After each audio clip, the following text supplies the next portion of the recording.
আসসালামু আলাইকুম। আজকে আমি আপনাদের একটা ভর্তা রেসিপি করে দেখাবো।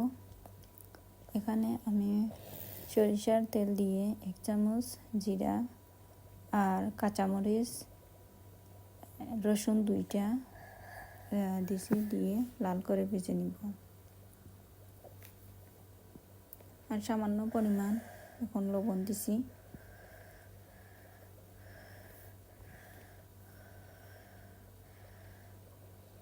এখন 8 থেকে 10টা আমি চিংড়ি মাছ দিছি, একসাথে ভালো করে ভেজে নিব।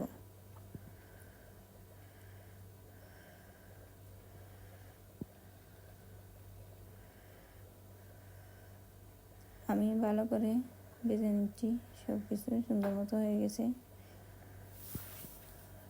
আর আমি মনে করি এরকম ভর্তা রেসিপি থাকলে সবাই মাছ মাংস দেখে মজা করে আর পেট ভরে 1 প্লেট ভাত খেতে পারবে। এখন আমি একটা পেঁয়াজ দিছি কুচি করে কেটে। এটা বেশি ভাজবো না, জাস্ট পেঁয়াজের যে একটা কাঁচা গন্ধ আছে সেটা চলে গেলেই সাথে সাথে নামিয়ে নিব।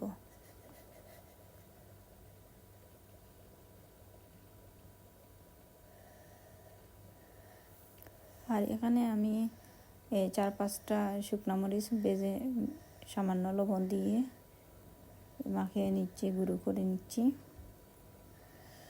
আমার গুঁড়ো করা হয়ে গেছে। এখন আমি যে রসুন আর চিংড়ি মাছ ভেজেছিলাম এগুলো আমি নামিয়ে নিলাম। এখন একসাথে আমি মাখিয়ে নিব সব কিছু। অনেক গরম, হাত দেওয়া যাচ্ছে না, ঠান্ডা হয়ে গেলে ভালো করে মাখিয়ে নিব। আপনারা ইচ্ছা করলে ব্লেন্ডারে ব্লেন্ড করে নিতে পারেন, আবার শিলনোড়ায়ও বেটে নিতে পারেন, যার যার ইচ্ছা।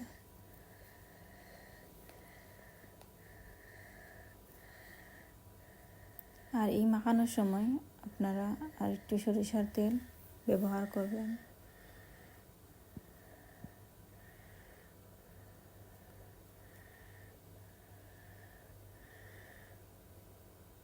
এটা অনেক মজার একটা রেসিপি।